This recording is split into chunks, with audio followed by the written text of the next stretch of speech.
G'day everyone, good afternoon. Michael Beresford here with the other two amigos. Al Lewison. Ken McClellan. Hey everyone. Thanks for joining us. Welcome to this month's OpenCorp Facebook Q&A Live. If you're a regular to these, you'll know that we're basically here for the next 45 minutes or so to field questions from the big wide world on anything regarding property investment. Whatever it is that you want to know, submit your questions in the comments. We'll answer them for you. I've got a question. Oh, Last month I was cruising the Bahamas and I hear that somebody's come and sat in my chair and done a good job. I find it hard to believe. you're Matt did a good job. Yeah. just because you've got a bit of a track record in this stuff, we managed to bring you back. But we had Matt Mannett from Acceptance Finance on last month. Obviously, a bucket load happening in and around the lending landscape and finance. So thought, why not get a broker on? And yeah, he was great. Sorry, Matt, took your spot. Well, while you've been cruising around Hawaii, America, and Bahamas, Mexico, anywhere else you went? That's most of it. Oh, I think That's most of it. I'm a traveller guy. Most. While you've been cruising around, Michael and I have been going around catching up with our clients around the different capital cities. So we had our client nights. You've been up in Brisbane, we had Melbourne, Sydney. Probably a couple of the poignant questions. Let's get into the heart of it. People asking us questions. A couple of things was one client, Jake, asked what goes on with maintenance. Why would you maintain your property, Michael? Isn't it? If you buy a brand new property, why would you need maintenance? Yeah. So basically, I think what sometimes people can forget is that families and people live in properties, so there's a fair bit of wear and tear, right? But it's brand new. It's brand new. Why don't I? The analogy I use is if you buy a brand new car, then you're still going to get it serviced. Just because it's brand new doesn't mean that it doesn't need to be serviced and doesn't need to be maintained. So I think the important thing with maintenance and property management is to differentiate the kind of fundamental maintenance to the major maintenance. So the major maintenance, stuff like re-stumping, re-roofing, ideally renovations, new kitchens and bathrooms, you want to avoid that stuff. Yeah. The fundamental maintenance is the important stuff. Do a little bit on a frequent basis to upkeep the property, keep it in good standard, keep it in good condition, keep your tenants happy, importantly. And that'll basically just mean that your property's always in good nick. If you do ever have to change tenants, you don't have to have a significant capital outlay to bring it up to scratch, and your property's not vacant while that work gets done. A little bit frequently is far better than a lot less often. I always try to put it in reality. So when I look at when I get a request for maintenance, I think two things. If I was living there, is it reasonable to request that? The other thing is, what's the equity that I've made off that property by holding it, and what's that relative to the small amount of money to fix something up? But on the exit of a tenant, I find it's important. So if a tenant's exiting, if you've been harsh and knocking them back the whole way, when they exit, they're not going to do the gardens. They're not going to clean the cupboards out. They're not going to, they'll just literally grab their stuff and out of there. And it costs you more to get the place back to scratch and back up to speed as opposed to keeping them happy. But also, as Boz's point, wear and tear, normal wear and tear on a property, and depreciation's the one. And sorry, I was at those client nights, Cam, so I know the questions. Thank you. Here we go. I was back in the country for that. But normal wear and tear in a property, it's depreciated. So you're getting it back from the government annually in your tax return anyway. And the example we used last week was carpets. Carpets over 10 years, in terms of book value, are worth nothing. So each year you're writing them off a little bit, and after 10 years, theoretically, I guess, you've written that off. So you can start to spend some money on that maintenance type stuff. So that's clearly we're doing this stuff on the fly. That's actually a really good point. It is tax time around now. People are getting their tax done. If you have had maintenance and you have put in new fixtures and fittings into the property, make sure that you're getting an updated depreciation schedule so you can claim those new items that you might have spent on. Yeah, and there's also that age-old thing about, is it maintenance, is it repairs, is it upgrades? Just be really careful how it's categorised because it impacts your tax returns. Indeed. Just seen Rowan jump on. I think this is the first time you've joined us online, Rowan. So g'day. Hey, Rowan. Just to call out to all those people online watching us. We're here to answer your questions. Type your questions in, and we'll cover them off and make sure you get any answers to the questions you've got. All right, we've got another one that came up, Boz, which we went through was, and look, I really appreciate that people use the My 4-Year-Old book. Who wrote that? There was a very... An author? Some sort of writer? I know who did the data. And used the sayings. And provided the sayings. Yeah, the cheapest car your ego can handle. That's my saying. That was Cam's, I do appreciate that people use it as a Bible and take parts of it literally, but you've got to take the entirety of it literally. So we're talking about rent increases. So while we're talking about tenants, it just triggered another question that we got was, in the book there, I talk about pushing the rent up each time because it customises tenants to getting their rent up. What a lot of people do is take that literally when they're pushing their property manager, and that's fine to push your property manager, but you've got to be realistic. In the book, I talk about when I had building my initial portfolio, I want to get a tenant in there. It's more important to get a tenant in there and paying something than be waiting 3 or 4 weeks, because missing out on today's dollars, $400 a week by 3 or 4 weeks stacks up. It takes a long time to get that back. Yep. So what I used to do early days is I drop the rent $20 off market, get someone in there fast, and then for the subsequent 3, 4, 5 rental increases when the leases came up, I'd increase the rent and get it back to market and then push it up. But you've got to remember, if I'm doing $5 and I'm $20 below market, that's nearly 3, 4 years before I push it back to market, and then I can keep chipping it up. If you've got a good property manager and they come in and they get your market rent and you start chipping it up, you don't want to do that every time because you're going to piss your tenants off. So just understand, while the book says something, take the entire book, not the literal line out of it, which some people have been emailing through going, why can't I do that? I'm getting issues. Can I use an example and ask you a question, I guess, Cam? So let's say you've got a property, your property's rented at $450. Cool. Most of the market's $430. Yep. Are you pushing your property up, or are you sitting tight and just leave it where it is? No, but I am questioning my property manager to ensure that it's not just one example of a property at $450. I want a couple of examples to know that, yes, I'm definitely at or above market. You know, so being at market, I'm quite comfortable with. For a tenant, I always think about it, like I said, I'm thinking about it in the tenant's view. So for them to, if I put it up $5, well, they've got to take it in consideration going, do I pay the $5 a week, or do I spend the $500 to go and move out and move down the street, the removalist costs and all the rest of it, and paying bonds and that sort of thing. Clean Cam's rules, apparently. Yeah, but I'd rather keep them happy and keep them in the property. Number one, keep your property tenanted. Because if it's tenanted, they're paying the bank and you can sit back and enjoy life. So, I think the key bit is it takes so long to get that money back. 1 week of vacancy versus $5 or $10 deduction weekly is easily in favour of just dropping your rent. Correct. So if you start out $20 below, yes, chip it up and get back to market. But I think the thing I'm taking out of what we're talking about so far, and this relates to some stuff I was presenting in Brisbane last night to potential investors, is you've got to maintain a big picture outlook at all times. So using the maintenance thing we were talking about, someone asked the question, well, you know, like if you have to spend on a new bathroom and say it's 10 or 15 grand, like would you sell the property? Would you, renovate it, or what would you do? I said, well, it would depend on a number of factors, if that was the only maintenance item in particular. But I used a 15-year-old property in my own portfolio as an example. Said bought it for $267, it's now worth $620. 15 grand. Copping 15 grand is money well spent. Brings it back to new. Right. Yeah. Yeah, and so, I guess spending 15 in the context of having made over 300 is a very different proposition to just thinking about the outlay that's going on. And it's exactly the same with the tenancy. If you've been able to get the top of the market rent at the start, understand that overall you've been in front for however long you've had the property. If you've come in slightly below market and then you're increasing it, understand that, well, from a big picture perspective, you've had 52 weeks of tenancy a year, and that investment's working well. So it's just keeping the big picture at all times is really important. And we'll probably talk supply and demand during the night, and it applies to everything in property. So rental vacancy rates or rentals in the market. Just because 1 year your rent's $450 and that's okay, doesn't mean the next year there's more properties on the market, bringing the rents down to be at different levels. So it does fluctuate. It's not one flat market that happens forever. It's always up and down in all aspects. That's rental, that's property prices, that's stock in the market, the whole lot. And that's what makes a big impact and why you need to be on your toes the whole way through it. Yeah, I was talking to your old man, Steve, who's been one of my mentors for the last 20 years in investing. And he keeps us in check, as you know, clips us over the ear every now and then and tells us time's on our side. I'm getting older, so time's not always on my side now. Nobody's here. Push it harder. Here we go. I'm not going back in time here. No, so I know Steve's just renovated a number of his properties and spent more than 15 grand, sort of 30, 40 grand, and done the whole lot: curtains, carpets, kitchen, tan bark garden, and all of a sudden an old property looks new and it's back in the market again. And what happened with his rent? Oh, correct. Up $100. Right. Up $100 a week for $40,000 spend.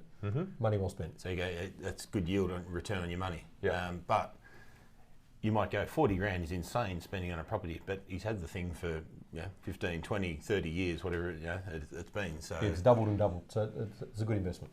Yeah. And by being able to clearly not having to come up with that money from cash, you can tap into equity to be able to cover it. Use the bank's money, other people's money, as you call it. OPM is the industry term. OPM. Yeah, very good. That's it.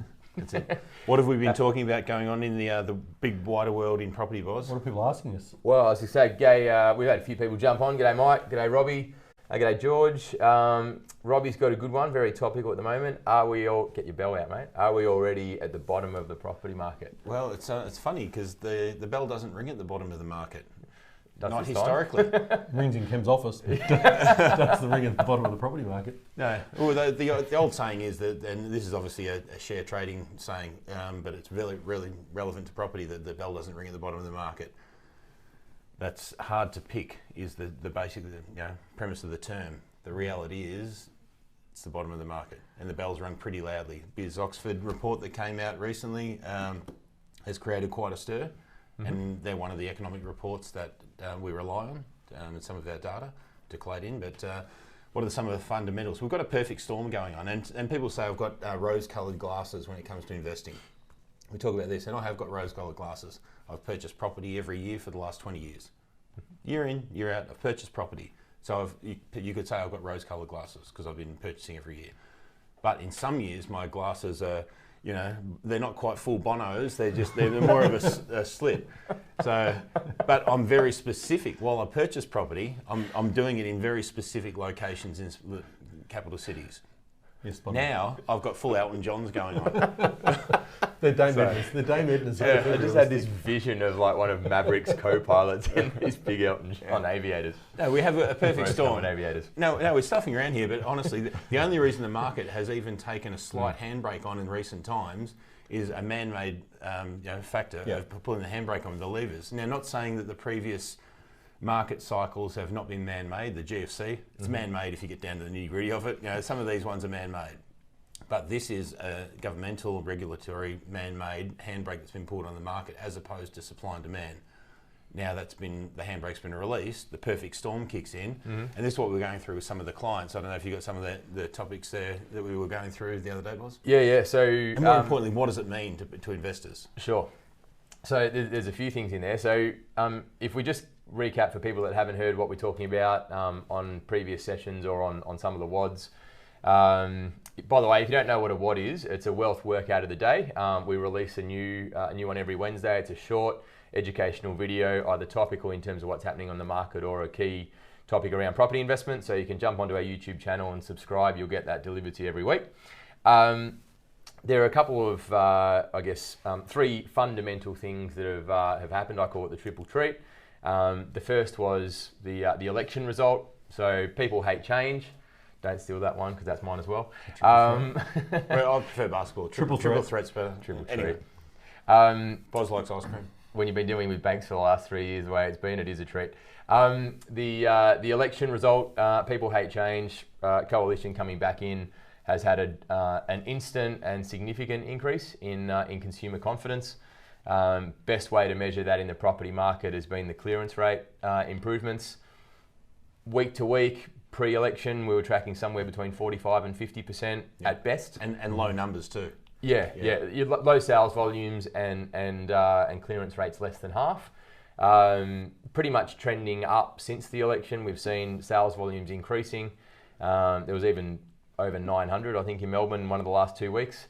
And clearance rates trending up as high as mid to high 70s. 77 last weekend, I saw. Yep. Dramatic increase in terms of transactions with houses. So and I'll talk about why consumer confidence is so important in a second. The other two are APRA made an announcement in the week after the election that they would allow the banks to review their buffers. Basically, the buffers with lending were too severe. So just bring it back to basics for viewers. What's APRA mean? So APRA is the banking regulator. Stands for? Australian Prudential Regulation Authority or something like that. Yeah. The bank Regulatory police. The bank police. So lenders have been having to add these massive buffers on top of the actual interest rates when assessing people for further borrowing. because interest rates are coming down, which is the third one, and that long-term outlook for interest rates is that they will remain low for some time. Basically, the amount of buffer that the banks were using is no longer reasonable, and APRA have told them that they can reduce that. Over the last... Yeah, so, and the interest rates, I mean, it's easy to say interest rates will remain solid for some time, but the government bonds is probably a good indicator of, you know, how they stay. It's not just interest rates will stay low. Yeah, you know, so at last the government check, bond rate, yeah. Yeah, the 10-year government bond rate. So basically, if you were to invest money and buy government bonds, they'd be giving you a 1.8% return per annum over 10 years. So they're banking. They're banking that money's going to stay low for quite some time. Yeah. So that's a really good indicator of where interest rate movements, especially long term, are likely to be, and that's what gives us the confidence they're going to stay low. Back to the banks though. Over the last 2 to 3 weeks, those revised calculators have been being released, drip fed to the market by the banks. There's not a lot of change yet for investors, but the real opportunity is people that have got owner-occupied homes and mortgages.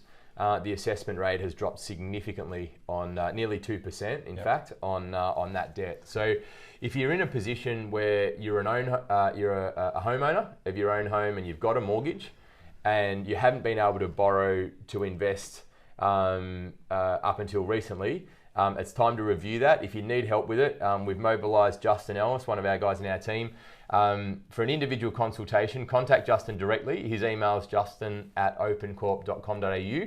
He'll have a 15-minute chat with you and just understand what it means and what's changed and what is possible from a borrowing point of view, and point you in the right direction. To give you an example, I remember a couple of years ago, Cam and I were working in the States, and we walked into a bank, we had to open an account, and I looked at the sign that said 2.3% interest rate, something like that, 30 years. Yeah. 2% something interest rate. It's amazing. 2.99% interest rates now in Australia. 2.99 fixed for 3 years. So the rates are unbelievable. People need to go and take action and get in there. And that might seem dirt cheap, but I remember when interest rates were coming down, start of this decade, and 5.99 was like, breaking 6% was like, oh my God, this is amazing. And some people were fixing, thinking it was great. Pretty quickly, it came down to low 5%. And even under. So when you see that, remember that the banks aren't charities; they're still making money on that. Gives you a good indication of where we see interest rates going. I was looking for a unicorn going. Something's not right, but apparently it's real. So that's probably a good lead in. What's the forecast for interest rate movements? Obviously, they've come down twice in 2 months. What are the RBA? What are the messages they're putting out there? Well, from what I'm reading and seeing, they're factoring in a couple more cuts in the next 12 months. I think by sort of mid next year, we're talking about being below 0.75 as a cash rate, maybe to 0.5 as a cash rate. And that's from economic reports, not from newspapers. That's from me. That's from me. No, that's from economic reports. So that's factoring in, I guess, over the next 12 months. I think the RBA will bring the rates down another 2 drops, and coupled with, as you said, so APRA is backing off in terms of their policing and regulation of the banks, letting them bring down the assessment criteria. We've also got the case of the interest rate dropping. So what it means is people can borrow more money. And even in the last 2 months, we've seen someone who could borrow, it's up something like 15-20% in what people can borrow compared to now versus April, May. So bring those cuts in again, it's all positive news for the property market and people out there trying to buy property. I think the core of, if you think about what drives specific property markets, so there's 2 growth cycles, 2 different growth cycles when it happens. So you've got a top-up one where you've got expensive properties which are getting good growth. So the economy is good, supply and demand's not as pressured, but those top-end properties are selling for good amounts, which sort of drags the middle to bottom end up. It's a reasonable one, but it's really easy for the government to turn off, and that's what they turned off in the recent, in previous property market cycles. The difference with this property market cycle is you've got a huge swelling of undersupply. So a strong, sustaining property growth cycle is first home buyers get active. Then owner-occupiers start transitioning between homes, obviously relocators, owner-occupiers. And then following and during that, investors really gear into the market. What you've got at this point in time, coupled with the things in your triple treat, is that, the reality is the incentives for first home buyers, especially with LMI, and the government covering that side of things is going to really, that first home buyer, and that sort of growth from a bottom-up market is sustaining, and that's long-term growth as far as the property market goes. I think goes, every one of which these is shows, exciting. I think every one of these shows I've talked about rental vacancy rates. In Melbourne, rental vacancy rate's 1.9%. Yeah. A balanced property market in terms of rentals 3%. So when the vacancy is less than that, rents are going up. So talk about Cam's bottom-up approach. All of a sudden, people renting properties are going, well, you know what, my rents are going up. I can be paying repayments on my own house with the same amount of money. They get out in the market, get active. All of a sudden, the bottom up starts to push up the market. Yeah. It's inappropriate the way you're talking. Anyway, the LMI and the first home owners grant. What's give us a rundown there? So, for those lenders, mortgage insurance. Yeah. So basically, and the savings that apply. Yeah. Yeah. So first home buyers in the market. The government's basically providing a guarantee in lieu of the mortgage insurance, so that to help first home buyers get into the market without having to need such a large deposit to be able to start. So just to, I guess, close the loop, and you mentioned what does it mean for people. So why is first home buyer activity so important? It's because think about the people that live in the houses that the first home buyers are going to be buying, right? And so if they've been thinking about upgrading and their consumer confidence is growing, their only concern is, but I need to sell my house. So if they've got potential buyers, then they go, right, problem solved. I've got a potential buyer for my house. Box tick there. They can then look to upgrade. And so that's how it basically starts at the bottom and goes the whole way up. Yeah. It's just existing homeowners having the confidence that the buyers of their property are going to be in the market. You know, if there aren't buyers there, people aren't going to be trying to sell. Yeah. Bottom up's really strong. There you go. Perfect. Any other questions there? Yeah, well, I just one other thing I wanted to mention regarding Robbie's question around the bottom. Obviously, we're in Brisbane last night. Brisbane's yet to see major growth. Typically follows Sydney and Melbourne. Someone in the crowd had actually moved to Brisbane for work from Sydney. Yeah. So we're talking about the dynamics of net interstate migration and job creation and affordability, especially in Brisbane compared to Sydney. Especially the wage.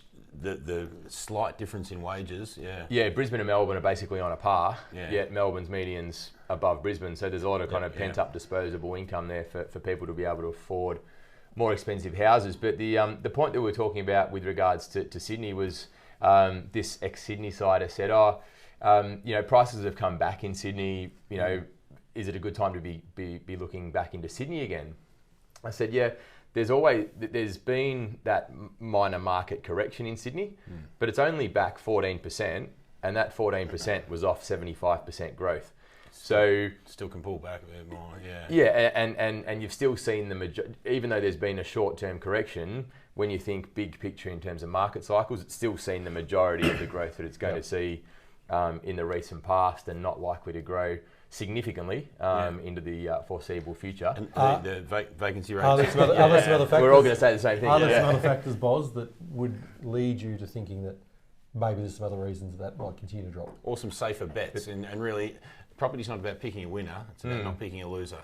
Yeah. I don't necessarily think that Sydney's going to continue to drop. I think we haven't got a fundamental economic problem in Australia. It's just been a lending problem, and these things, including consumer confidence, is starting to trend in the right direction. So I think maybe the bell has rung. But in terms of people's capacity to be able to afford significantly higher house prices, I think that's pretty much where Sydney's been exhausted. And what we've seen is 1.9% you mentioned in Melbourne from a vacancy rate, 1.9% in Brisbane. So really tight rental markets in those two cities. But Sydney's is over 3%. Yep. So with the increased development activity, with net interstate migration in the negative, so people moving out of Sydney into Melbourne and Brisbane, there's a much higher vacancy rate. And over 3, to go back to it again, that means it's in the favour of renters. So there's an oversupply of rental property in the Sydney market, so there's more supply than demand. Mm-hmm. Yeah. So vacancy risk, etc. Alrighty, so had a few people jump on. G'day, Ads. Adam Clark's jumped on. I think we've probably just covered your question while we were talking. Have the banks still kept and will keep the lending bar capable for everyone to borrow? Will the heavy restrictions get better? So, do you think restrictions will come back further? That's a really good question, probably following on from Clarkie's. Do you think the restrictions will come back more than they have? Will the buffers drop further? They will. Yeah.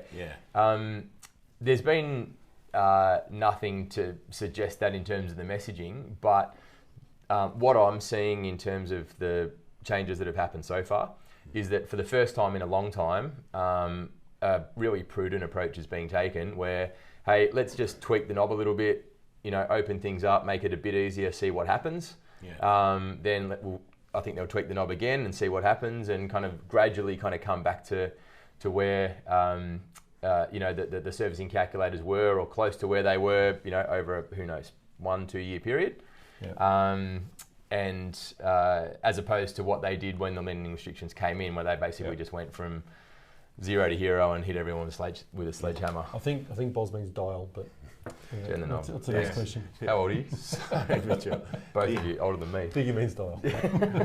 Turn the dial. Okay. Yeah. What else you got? If you've got something else to say, go for it while I plough through these questions.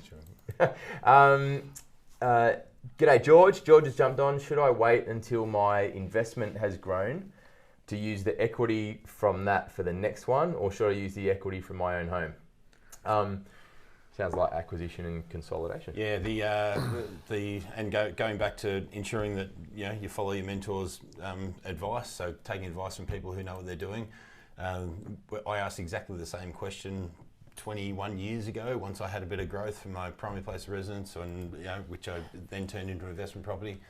So I asked Steve whether I should buy again. So should I pull the equity out? The answer was, as soon as you can afford the deposit, go again. Mm-hmm. Because if you're a betting man and you go, which I'm not generally, except for property, if on average property prices go up at 8% per annum, you've got a better chance than not that the time you buy, the market's going to go up.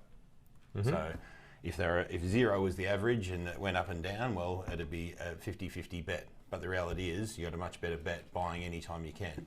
So, and then obviously use the strategy to buy the right investment. Well, there's a couple of things around that, isn't there? You need to make sure that you're not cross-collateralising your house, you're using lines of credit, you're protecting yourself. But if you can separate your investments and not put your own house at risk, getting into an investment property, I'd absolutely say buy the investment property, take the 8% growth on a $500,000 to $600,000 investment, which is, Boz, do the numbers quickly. 40 grand. 40 grand in the next 12 months. You've made the right decision by using that equity in your house for your deposit and getting a property and making that 40 grand. Yeah, it's hard to save that fast. What we've organised for viewers, and you're under no obligation to utilise our services as far as, but what we've organised, because we've had a lot of people saying, how do I understand a borrowing capacity? We've basically come up with a platform which is a live borrowing capacity. So if you email justin@opencorp.com.au, for those people who just jumped on, what he can do is plug in your figures into the system, and as the banks and all these regulatory bodies change their movements in the background, we can do live updates every couple of weeks. So while today you may not be able to borrow, as something moves and shifts within the levers, because there's so many going on, we apply it, and then it flags up and we can contact you and go, hey, you're now right to go with XYZ bank, or and they're changing by the day and the week, aren't they? Like, just you got to be so on top of it with all the changes happening, all the different banks, all the different metrics in the background. They can change by the day, by the week, so it's really important. Absolutely, yeah. So just back to George's question, definitely, follow Steve's advice and buy when you can. One thing I was explaining to clients at our client nights recently is around the two distinct phases within your investment journey. So if you've got, say, let's say that your goal is to create 100,000 passive income in 15 years from now, for example, right? Get rich slow. Yep, exactly right. So you don't actually want to be buying periodically over that 15-year period. What you want to do is work your tail off as quickly as possible to acquire the number of properties that you need at the start. Jam them all in at the start, yeah, correct. Yeah, and that's the acquisition phase. And then from there, you basically put your feet up and just let time work for you in the consolidation phase. Because why that's important, and I guess why it separates successful investors from average investors, is that the successful investors understand they might have 3 or 4 properties and next to no net asset, because as soon as they've created equity, they've used it for the next deposit. Yeah. So instead of waiting to get your next investment, use the equity that you've got, grow that portfolio.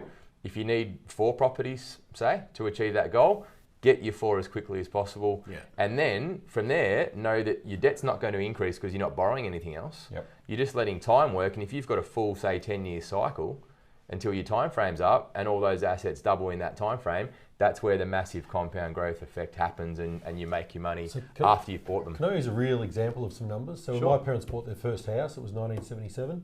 House cost $25,000. So let's say you bought 10 of those properties in that year. If you had the money, 250 grand. Lock it away, interest only, great. They're selling for 900 grand now. So if you sell every single one of those 10 houses now, you get 9 million. Quickly pay off your 250 grand.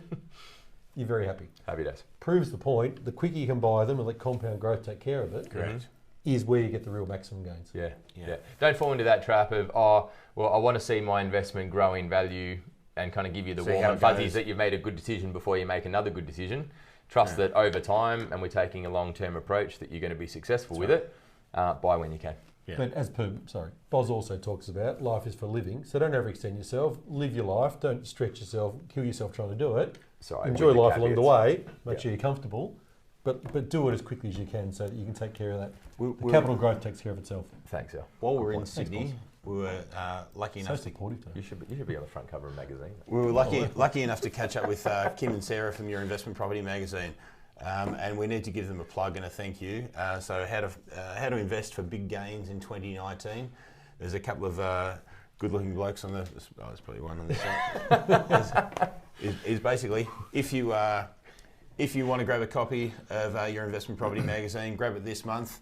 What we've got in the back there, and I used to eat these up when I was a young investor, but I think what these guys have done better than the early days. Is very hungry. Yeah, is basically tailor it. So there's some good stories for new investors to understand some basics, some more sophisticated detail in there for expert investors.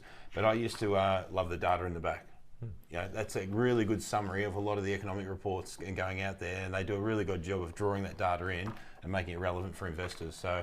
Grab a copy this month, and we'll Cam said before, Boz, is that your first cover? And Boz said, first cover, not my first centerfold.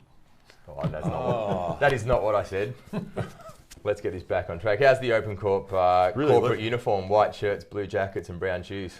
Actually, where's your white shirt today, Cam? Do you know what they said? I said, there's no way I'm wearing a suit. They said, you can't go on the cover. And Monique, my executive assistant, made me put a suit on for the day. So there you go. Good to know you've got one. It's different colour pants on top. All right, back on track. Leisure suit. G'day, Adrian from Blackburn. Adrian's a regular on these. Hey, Adrian. He loves the Facebook Q&As. He loves giving us a few curly ones as well, I've noticed in the last few, so he hits us pretty hard, bring it on, that's fine. This question might have been here for a while. I think we might have covered it, but let's just let everyone know. So been following you guys for a while on Facebook and the OpenCorp YouTube channel. Great stuff, guys. Thank you, Adrian. I have my own home and I have some equity. What's the best way to start my investment journey? How's it all start? So that's what we were talking about before. It sounds like you're in that position where we thought that Justin could maybe help you. Lending restrictions and the changes, or the lack of restriction now, would perfectly suit that kind of scenario. So best place to start is understand what your end goal is, where you want to end up. That's step number one.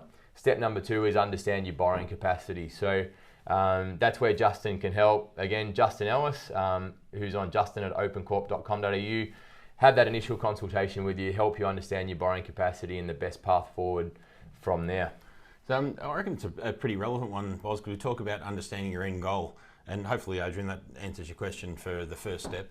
But I think maybe next time we can actually do a goal sheet. So what we do personally for ourselves and what we provide to clients so they can create for themselves their own mini goal plan is to actually sketch out, and we can do how to get to the point where you look forward, because there's a lot of moving parts in where you are today. Yep. And just saying I want X amount of money in 10 years or 15 years, whatever it might be, it's tough to bridge that gap, isn't it? Mm.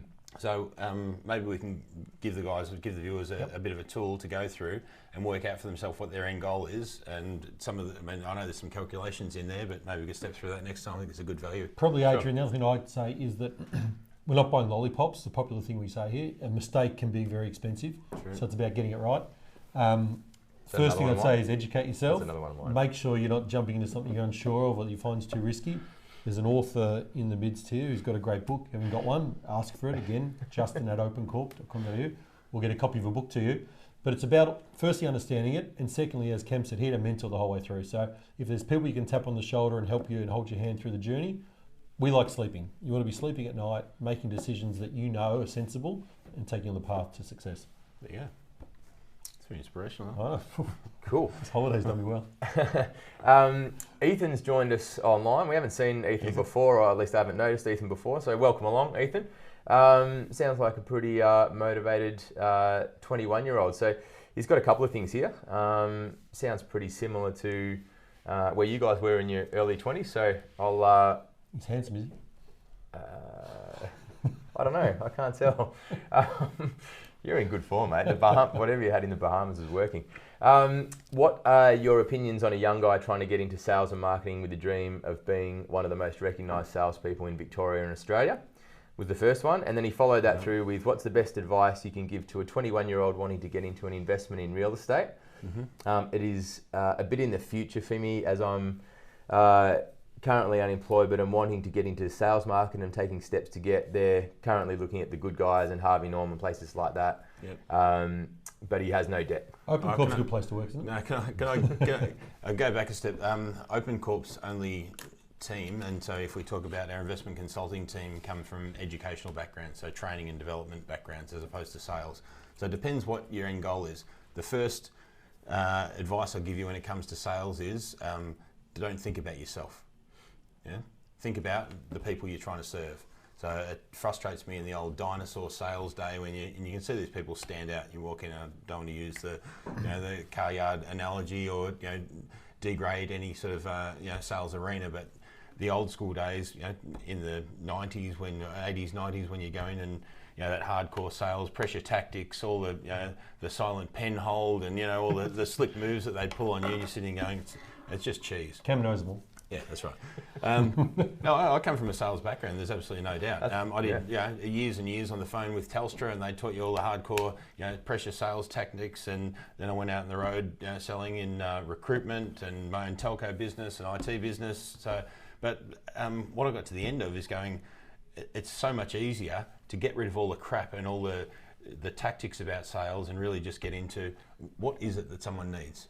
Provide what they need. Provide what they need at an honest price, deliver it clearly and simply, and hold yourself accountable for making sure their outcome is better from meeting you than it was when they didn't know you. And if that's the case, then you can say to them, would you mind giving me a referral? And if they can't give you that, that's their problem. Yep. No, but the reality is, offer someone else something and leave them better than they were when they met you. Yeah, I'd probably add to that, and mine probably answers both of your questions, and I've always done it. It's about short, medium and long-term goals. So the short term might be get some skills around sales or sales skills, understand property short term. Medium term is take action, save a deposit, get a job. Long term is start to build a portfolio. So set those down for yourself, understand what they can be, and get on a journey and make it happen. Yeah, awesome. The one thing that I'd say, and I still do the client side here at OpenCorp, is the part that I love, dealing with and helping people and I still managing their clients portfolio. On phones. Is you've got to do something that you love, because when it's not work and you're doing, then that instantly makes you in the top 5% that care more than someone that's not doing something that they love. And that gets you to the top anyway. So I don't know anyone that's great at what they do if they don't love it. Yeah, and I think follow up and thinking about someone as they're a client for life as opposed to a sale as a transaction. Yep. Yeah. Hopefully that helps you, mate. It's a 21-year-old. Some sage advice right there. There you go, Ethan. Hopefully that's useful. G'day, Joel. Joel McInnes online. Hey, the Joel. Micmacs. There he is. There you go, free plug. If you need a kids band, check them out. The Micmacs. Joel's in it. They're fantastic. Joel goes very well. We've seen him a number of times play live. Does. That light blue jacket. Even Mick one Max out of your wardrobe. Yeah, Mick Max or just himself kicking away. So my kids have been dancing around the front. Keep the questions coming, guys. We've pretty much worked through all the ones that we've got here. So if there is something that you're wanting to know about investing or the market, flick it through. Let's check what. Did Joel have one? No, Joel just jumped on. Just wanted to see what was happening. Good on you, Joel. Good on you. If that's all we got, I've got a basketball game to get to, so it's up to you. Here we go. Is compound growth working on every property? Is a question that Robbie's got. So It's only just come through, so maybe... the concept of what compound property is? Yeah, let's cover that, and then maybe how different markets work and why it's important to have spread across different markets. Yeah, so compound growth, the concept of compound growth is growth on growth. So it depends how you define it. If you said growth was happening, if you're talking about a daily basis, then compound growth is happening day on day. Minute by minute, hour by hour, it's ticking away. In a literal sense. If growth doesn't happen, then compound growth's not occurring. I think what most people think of compound growth is really multiple properties and growth on growth.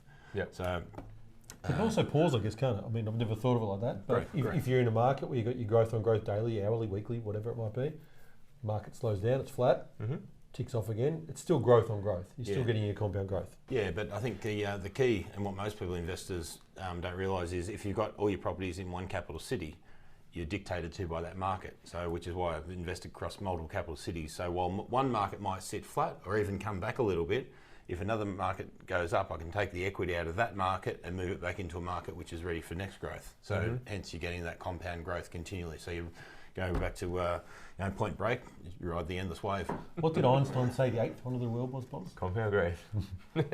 And He who understands it earns it, he who doesn't pays it. And can I say, that was the most boring biography that I've ever read, the Einstein's autobiography. Give me 1 cent, boss. Give me 1 cent. Sorry. Campbell said what a book he read. Until I read Here's John Howard's. John Howard's took Einstein's out as the most boring book. So sorry, and I don't mind Johnny, but yeah. Alrighty, so Do you want the 1 cent? it's your one. No. So the one good thing you got in compound growth, you want me to tell My only one good thing. I said Einstein. Warren Buffett. So the 1 cent thing. Okay, so our story is if you start with 1 cent. And that 1 cent doubles every day for a 31-day month. At the end of the month, you've got around $21 million. So day one, you got a cent. Day two, you got 2 cents. Day three, you got 4 cents. 8 cents, 16 cents. At the end of the first week, how much you got? Less than $1? Less than $1. Very little. Less than $1. At the end of 28 days, what would you have? I don't know. Because I need to work it out. 28 days, we got 2.5 million. No, 28 days. It'd be 31 half is 22. Half of 28, so 10, 5, probably 2.5. Yeah. I think I said You don't want to be investing in February. No. So we're trying to get the message across of how powerful compound growth is at the back end of growth. Yes. Yeah. So while at day 28 it might be, and do the math for me, 2.5 million. By day 31 you're talking tens and tens of millions of dollars. 22. So to wrap this around some other topics from today, we talked about if you bought all your properties quickly together in 1977, you'd sell them now for $9 million. They were worth $250 at the time. Compound growth took care of all of that. That's the exact example of it. The quicker you can do it and hold it, if you bought Cam's Cent at 2.5 million at day 28, February, you're missing out on some growth. I'm going to give you a saying which I used to believe in and I no longer believe in it, and it really pisses me off. That probably is like a bad haircut. Time fixes everything, but time doesn't fix this. Very good. We have got a serious and very good question here from Rowan. Do you have any suggestions for diversifying in an SMSF, as in a single lump sum? I have a share portfolio. However, wish to look at something in property that works for an SMSF. Rowan, we're not licensed to provide specific financial advice, to be brutally honest. Is this an Ask Justin type question? Yes, it is. Yeah. So it's, I think we'd be happy to talk to you and give individual advice, but it's very, very risky for us to give wholesale advice here. So get onto Justin at opencorp.com.au. Just leave your details with him. Yeah, talk about your personal situation.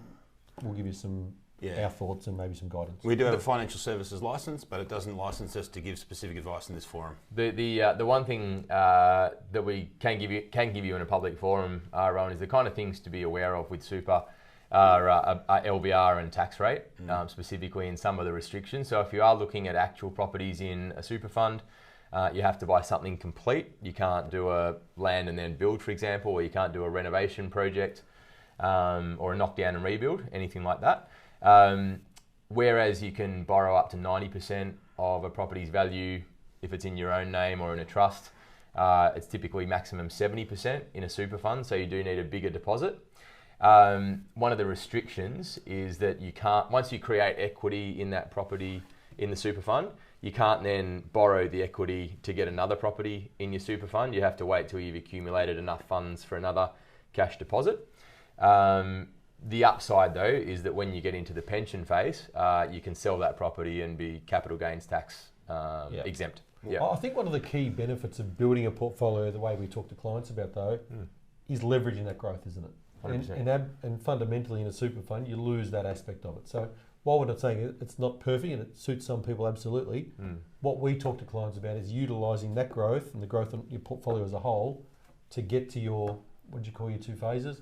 Accumulation and growth phase. Consolidation phase. You use it to get to the peak of your accumulation phase as quickly as you can and then go into consolidation. One option, and not specifically for Rowan, but it does suit a large amount of people with self-managed super funds, is resifund.com.au, which is a fund we've created specifically for people with self-managed super funds or who can't get into the market, for people who are asset-rich, income-poor and want to diversify and get more of a regular income. You can look at ResiFund, which is basically a diversified residential property portfolio spread across Australia. So have a look at resifund.com.au and make your own decision. Jeremy's come in just before the buzzer. Are you better investing in more cheaper properties, say for instance in Tassie, or having fewer expensive properties in say Sydney or Melbourne, etc.? I'd have and in between, I'd have less expensive properties in Sydney and Melbourne than Tassie, and I've got relatives in Tassie, so I love going to Tasmania. The reality is Hobart's had a huge amount of growth. It sat there flat for a very long time. The vacancy rate was under 1%, I believe, when it kicked. It's had a huge amount of growth, but is forecast to sit flat for a very long time again.